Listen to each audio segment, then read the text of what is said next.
C'est bien, on pourrait ouvrir la parole de Dieu dans l'Évangile selon Matthieu, au chapitre 25. L'Évangile selon Matthieu, au chapitre 25. Et on va lire à partir du verset 1.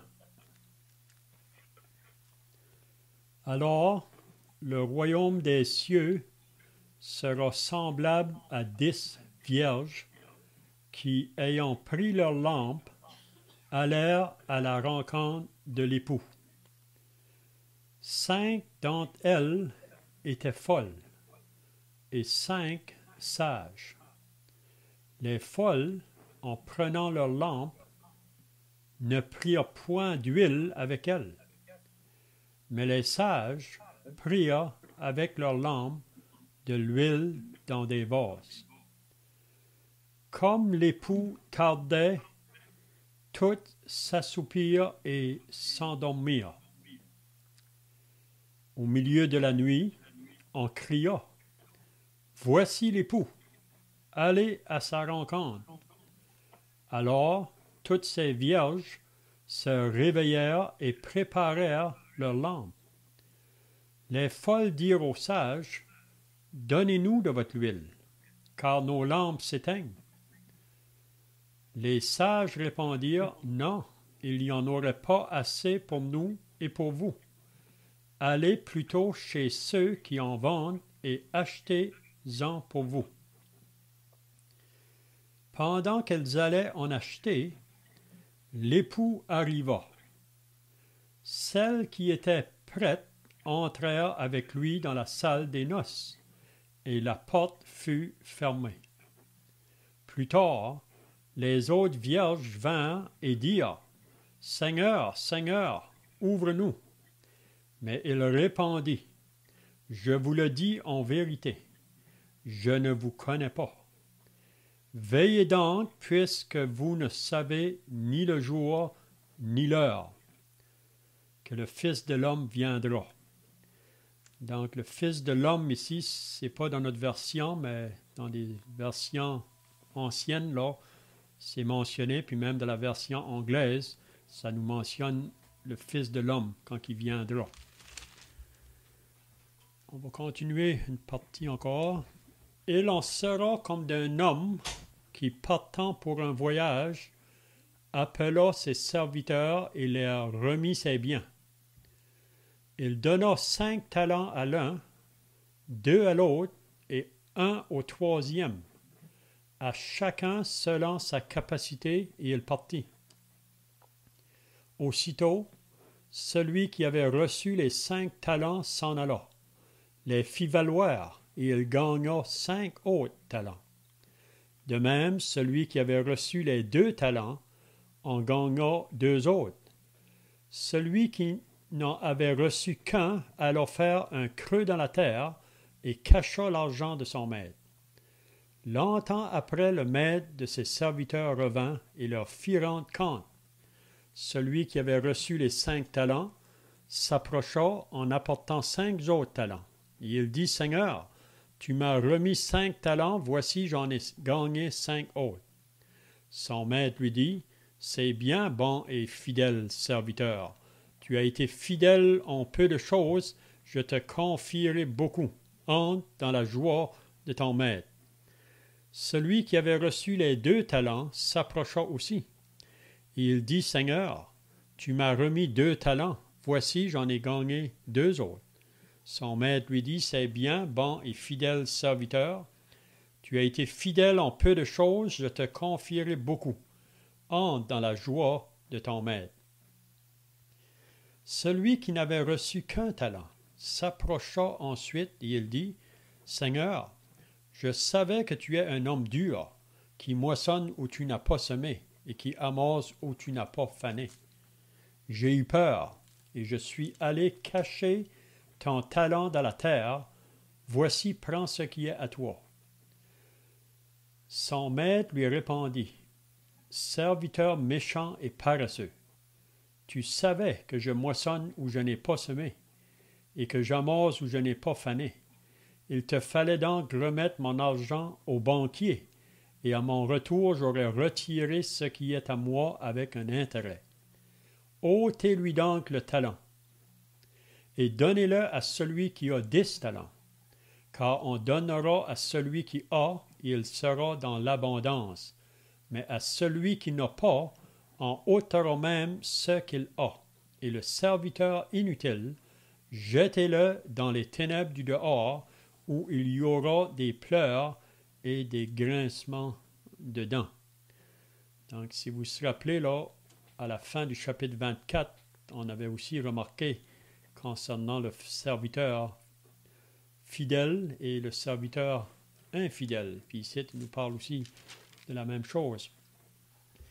Donc, on va commencer ce soir le chapitre 25 de Matthieu, puis il faut bien se rappeler que ce chapitre-là s'unit vraiment avec le chapitre 24. C'est ça qu'il faut bien comprendre. Parce que dans le chapitre 24, on avait dit que le Seigneur révèle les choses à ses disciples qui vont prendre place à la fin des temps. Ça veut dire juste avant son retour pour la terre.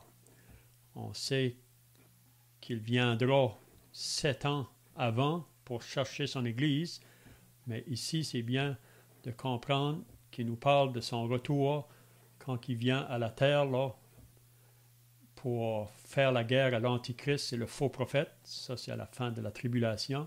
Puis ensuite, il va établir son royaume. Mais ici, il nous donne cette parabole.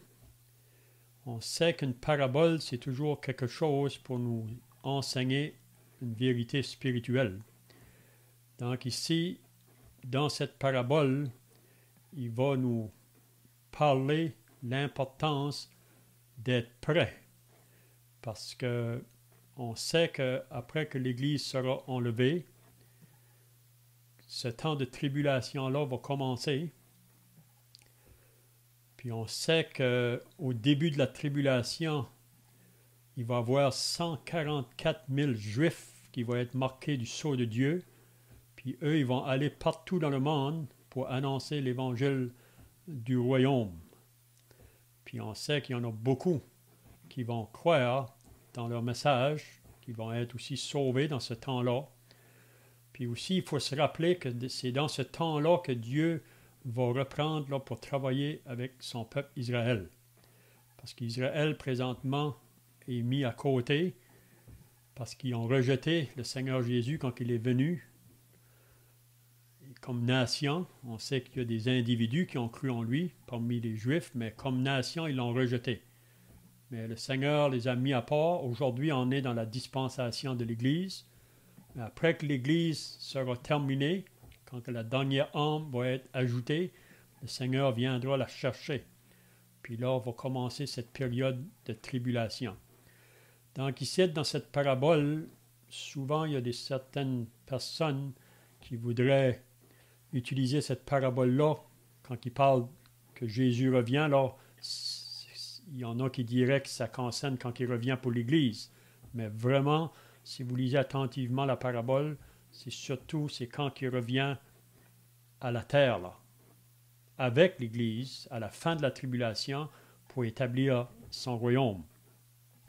Puis même le verset 13 nous aide aussi à comprendre ça, quand il dit là, « Veillez donc, puisque vous ne savez ni le jour ni l'heure. » On avait lu ça aussi au chapitre 24, quand ça comprend son retour, quand il va venir.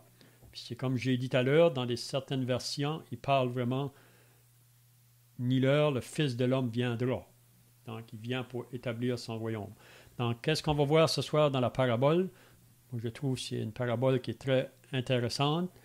Puis ça nous parle surtout que même dans le temps de la tribulation, on sait que même on peut faire des applications. Pour l'Église aujourd'hui, là, on sait que beaucoup puissent faire profession, peut-être d'appartenir au Seigneur, mais on sait que ce n'est pas tous qui disent « Seigneur, Seigneur » qui entreront dans le royaume des cieux. C'est ça que Jésus a dit dans Matthieu 7, si vous vous rappelez. Il a dit « Ceux qui me disent « Seigneur, Seigneur » n'entreront pas tous dans le royaume des cieux, mais celui-là seul qui fait la volonté de mon Père qui est dans les cieux. » Puis on sait quand ça concerne le royaume des cieux, vous vous rappelez dans Matthieu 13, quand Jésus a parlé des 7 paraboles, il parle d'une parabole là, qui comprend le blé et l'ivraie. Donc dans le royaume des cieux, aujourd'hui, vraiment ceux qui font profession là, d'appartenir au Seigneur, mais il y en a que c'est seulement une profession. Okay? Donc on va voir ça ici, là. Donc si on regarde donc la parabole, il nous dit premièrement que le royaume des cieux sera semblable à 10 vierges qui, ayant pris leur lampe, allèrent à la rencontre de l'époux. Donc si on regarde à la première vue, ça comprend 10 vierges, on dirait qu'ils se ressemblent tous, probablement qu'ils ont tous le même vêtement pour aller à la rencontre de l'époux. Puis si vous remarquez aussi, ils ont toutes leurs lampes. Ils ont toutes leurs lampes. Donc ils partent tous ensemble avec probablement le même désir. Ils demandent tous à être vrais. Mais Jésus fait remarquer, on va voir ça là, qu'il y en a 5 d'entre elles qui est folles et 5 qui sont sages. Donc, c'est ça qu'on va voir ce soir, qu'est-ce que ça représente, les folles et les sages. Donc, on pourrait dire les folles, ce sont elles qui révèlent, qui demandent vraiment comme une négligence ou qui demandent aussi qu'ils ne se sont pas préparés. Ils font une profession, mais c'est juste en surface. Ce n'est pas vraiment une réelle profession qui vient du cœur. Vous savez que beaucoup de personnes, surtout ceux qui grandissent parfois dans les familles chrétiennes, ils ont une connaissance de l'Évangile ou la parole, puis parfois ils peuvent comprendre le message au niveau mental, mais ça n'a jamais atteint le cœur. Donc ils peuvent faire une profession, mais après un certain temps, on peut voir que ce n'est pas réel. Hein? Donc ici, les folles, les sages. Puis là, il nous dit que les folles prennent leur lampe, mais qu'est-ce qu'ils ne vont pas faire? Ils vont pas prendre de huile d'extra là, avec eux autres.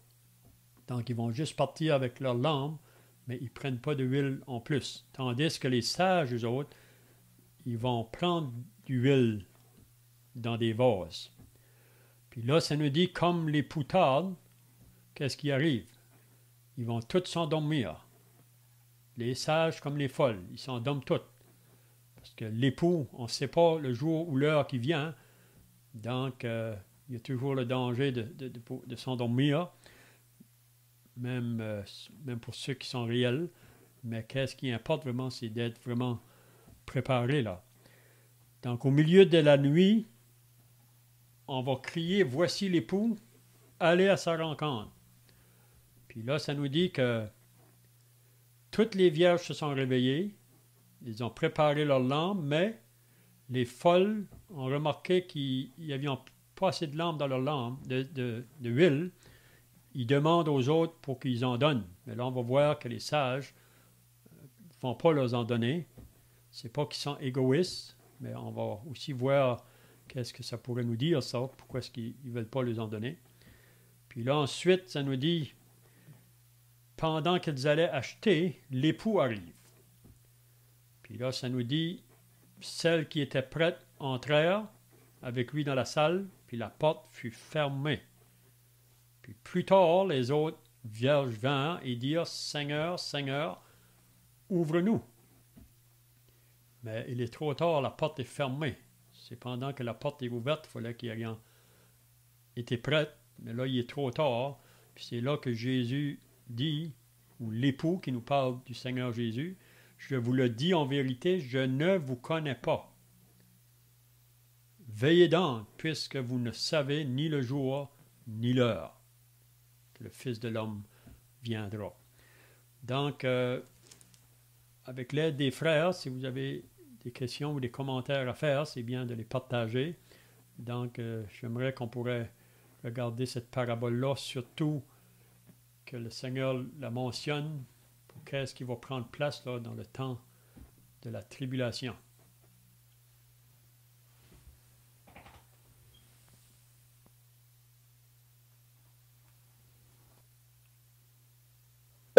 10 vierges, qu'est-ce que ça représenterait, ça?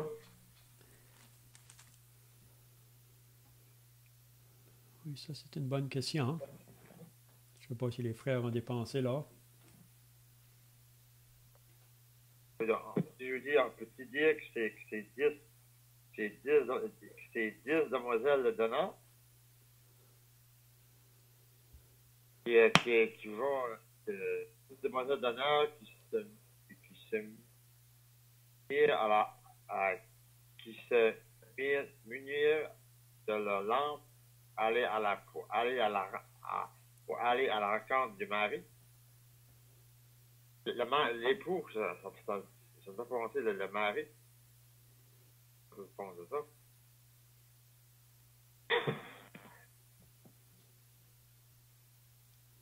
Je pense qu'on pourrait faire une application pour le temps présent, le temps de l'Église, comme mentionné par Léon.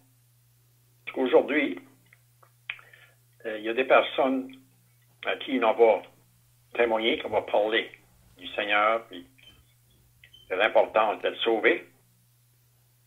Ben, il y en a qui vont dire, ah ben, ça presse pas. On va attendre, on est encore jeune. On veut vivre notre vie. Puis, beaucoup de ces personnes-là sont religieux. C'est pour ça que dans le Matthieu 7, lorsque dit Seigneur, Seigneur, n'entrera pas tous dans le royaume des cieux, c'est parce que c'est des personnes qui sont vraiment pas, qui n'ont pas été délivrées de leur péché. Ils l'ont vraiment négligé, comme les 5 folles. Ils ont négligé de s'approprier de l'huile pour leur lampe. Et là, il était trop tard. La porte était fermée pour eux. Comme ça va être lorsque Dieu va venir à la fin, la porte va être fermée. Pour les incrédules, pour ceux qui en ont refusé, ce salut gratuit que le Seigneur Jésus offre encore aujourd'hui.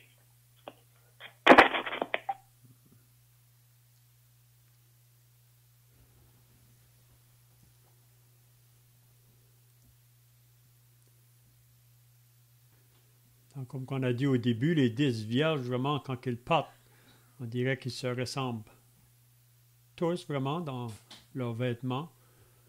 Puis ici, c'est une parabole. Le Seigneur veut nous enseigner quelque chose à travers de ça, là. Donc, les 10 vierges, il y en a qui penseraient peut-être que ça pourrait comprendre Israël. Et, parce qu'on sait qu'Israël est comparé dans l'Ancien Testament comme la femme de Dieu. Et puis on sait que dans la tribulation, si Dieu reprend de nouveau avec ce peuple-là là, pour travailler avec eux autres, puis on sait que, comme aujourd'hui, pour beaucoup du peuple d'Israël, ils pensent qu'ils sont corrects avec Dieu, mais ils n'ont pas eu l'expérience qu'Abraham a fait. Abraham a réellement cru par la foi, mais on sait qu'il y en a d'autres parmi le peuple d'Israël qui ont cru comme Abraham, mais la majorité n'ont pas cru. Ils pensent parce qu'ils sont le peuple appelé de Dieu ou qu'ils sont circoncis, qu'ils sont acceptés, mais c'est pas ça qui fait qu'on est réellement des enfants de Dieu. Donc, dans la tribulation, si Dieu reprend de nouveau, il va travailler beaucoup avec ce peuple-là. Donc, parmi les 5, les 10, il y en a 5 qui sont folles et 5 sages. Puis il nous dit la raison pourquoi il y en a 5 folles et 5 sages, c'est que les 5 folles, ils vont pas se préparer. Ils pensent qu'ils sont bien, peut-être, ou qu'ils sont assez religieux. Ils se fient beaucoup à leurs bonnes œuvres, parce qu'on sait que même dans la tribulation, vous savez que beaucoup seront religieux dans ce temps-là. Même l'Antichrist, parce qu'il se présente comme le Christ, puis le faux prophète aussi. Donc, on va vivre dans un temps là, où les gens seront beaucoup religieux. Il y en a beaucoup qui vont faire une profession de foi, mais tous ne seront pas réels.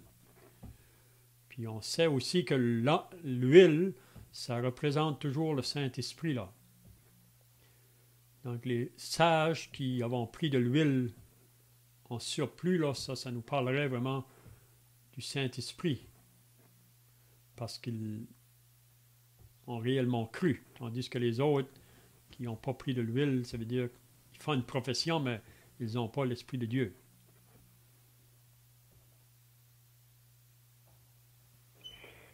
Quand on regarde ces 10 vierges-là, là, on va les regarder du dehors, ben, ils vont tous se rassembler. Mais c'est le dedans qui n'est pas pareil. Comme que notre frère Léa a dit que il y en avait 5 qui étaient corrects, on peut dire 5 sauvés, puis les 5 autres n'étaient pas sauvés. Donc, ils ne sont pas souciés de prendre d'huile pour aller à la rencontre de l'époux. Comme ici, qu'on peut voir que je peux penser aussi à nos familles, nos enfants ou nos familles. Le père et la mère sont sauvés. Nous autres, ils se sentent comme à l'abri, mais ça ne veut pas dire qu'ils sont sauvés. Donc, ici, on voit ces 5 folles, ces 5 sages, ils s'en vont tous endormis. Comme les folles s'en vont endormis comme les sages, mais ils n'avaient pas, on va dire, ils ne faisaient pas aucun souci pour les 5 folles, ils ne faisaient pas aucun souci pour leur âme. On a pensé, mais que le Seigneur arrive, ben là, on va tous rentrer. Mais c'est pas ça qui est arrivé. Donc, il y en a 5 à rentrer. Les 5 autres à pas rentrer.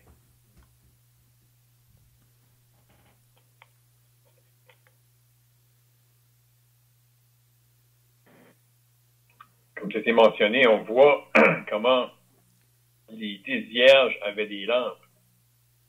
Puis, la lampe avait comme fonction d'éclairer. Et ces lampes-là, en principe, toutes les lampes auraient pu avoir de l'huile. Mais comme c'était ressorti, seulement 5 avaient de l'huile. Donc, on peut quand même voir comment ces personnes-là qui n'avaient pas d'huile sont sans excuse. Puis, comme notre frère l'a fait ressortir, l'huile nous parle du Saint-Esprit. Puis on sait comment le Saint-Esprit travaille aujourd'hui pour convaincre le monde du péché, de la justice et du jugement. Le Saint-Esprit travaille pour convaincre les pécheurs. Mais on sait qu'il y en a qui vont refuser le travail du Saint-Esprit. Ces gens-là, un jour, ils vont reconnaître qu'ils ont entendu la voix de Dieu. D'une manière ou d'une autre, le Saint-Esprit a parlé, mais ils ont fermé l'oreille.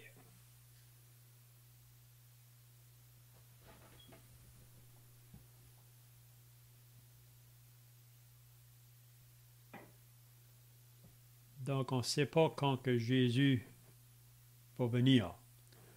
Et on ne sait pas l'heure ni le jour. Donc, ici, qu'est-ce qu'on voit? Ça nous dit comme l'époux tardait.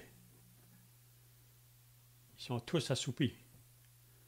Ils se sont endormis. Mais au milieu de la nuit, ça nous parle toujours des ténèbres. Puis on sait que dans la tribulation, ça va être vraiment les ténèbres là, dans sa pleine force. Et les profondes ténèbres. Mais on sait que Dieu va utiliser 3 groupes de personnes, si on peut dire, qui vont annoncer le message, là. Puis ceux qui seront sauvés par ceux qui annoncent, eux aussi vont partager ça à d'autres, mais ça va être au prix de leur vie. Donc on voit que dans la tribulation, au début, comme on a dit, il y aura les 144 000 que Dieu utilise. On voit ça dans le livre de l'Apocalypse, au chapitre 7, au chapitre 14. Puis au travers de leur message, une grande foule va être sauvée dans la tribulation. C'est des personnes de tout peuple, de toute nation, de toute langue. Beaucoup seront sauvés. Puis il y a aussi, si vous lisez au chapitre 11 de l'Apocalypse, il parle de 2 témoins qui vont aussi parler de la part de Dieu dans ces temps-là. Puis au chapitre 14, Dieu va utiliser, pour donner ses derniers messages, là, il va utiliser les anges. Donc, personne n'aura des excuses. Le message concernant le royaume va bientôt prendre place. Jésus revient. Personne n'aura d'excuses. Ils vont l'entendre, mais l'homme veut rester toujours incrédule. Même Dieu va envoyer des jugements sur la terre dans ces temps-là.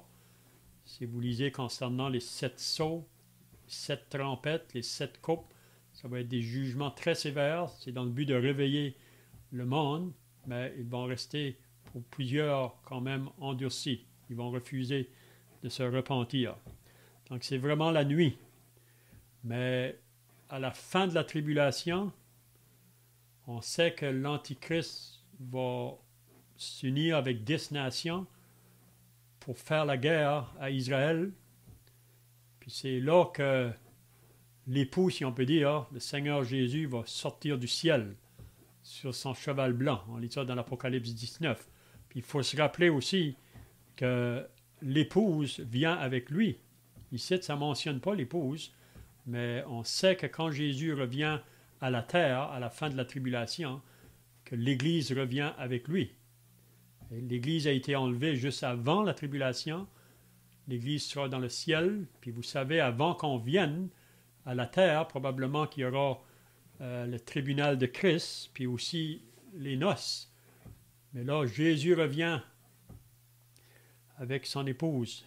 Puis on sait qu'il vient faire la guerre à l'Antichrist et le faux prophète. Puis c'est après ça, il y aura le jugement des nations. On va voir ça à la fin du chapitre 25 de Matthieu, là, le jugement des nations. Puis ensuite, il établira son règne. Mais là, il dit, voici l'époux, allez à sa rencontre. Il vient dans la nuit.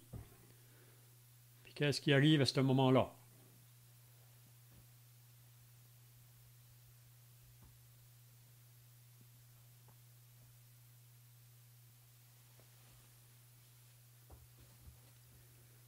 Donc la question qu'on pourrait demander, pourquoi que les sages, quand que les folles leur demandent de l'huile, ils ne vont pas leur donner? Qu'est-ce que ça pourrait nous représenter, ceci?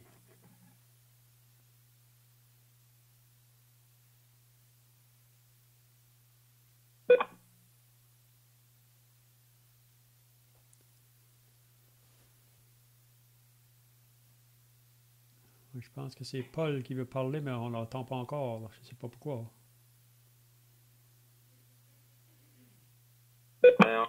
On peut penser les 5 folles. Ils ne sentaient pas sauvés. Les sages, eux, ils sentaient sauvés parce qu'ils avaient pris de l'huile, ils sentaient prêts. On peut penser que l'huile, c'est une parole, c'est vrai, du Saint-Esprit. L'huile dans la lampe, c'était fait pour éclairer. Ça nous parle du Seigneur Jésus. Et je suis la lumière du monde. Le Seigneur Jésus est la lumière du monde. Ces personnes-là, ben, fallait qu'il y ait bien de. Pourquoi? Pour éclairer, pour attendre le Seigneur.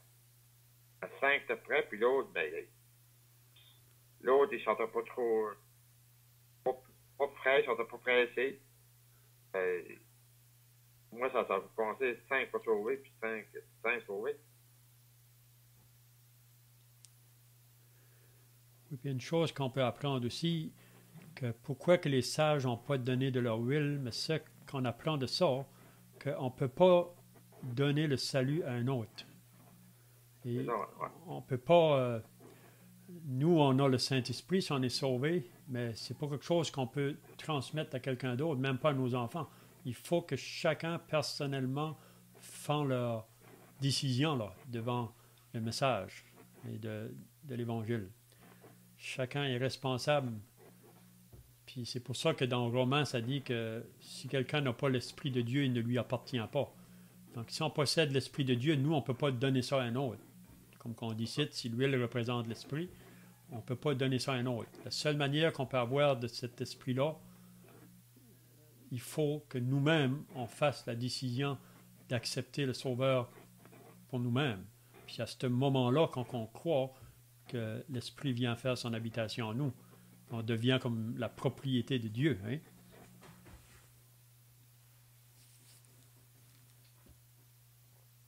Ouais, on peut dire d'une manière que lorsqu'on reçoit le Seigneur comme Sauveur, on reçoit la nouvelle vie, on reçoit le Saint-Esprit.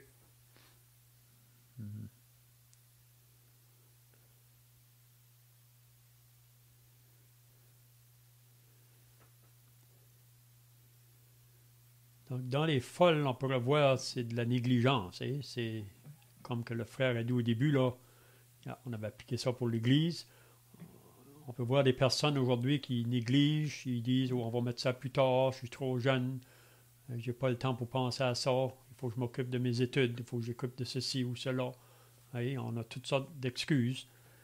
Donc on pourrait dire que les folles, c'est ça que ça représente, mais les sages, eux, ils savent préparer. Et ils n'ont pas négligé ça. Ils n'ont pas mis ça plus tard. Parce qu'ils ont compris que c'est aujourd'hui, c'est maintenant le temps favorable pour être sauvé. Hein?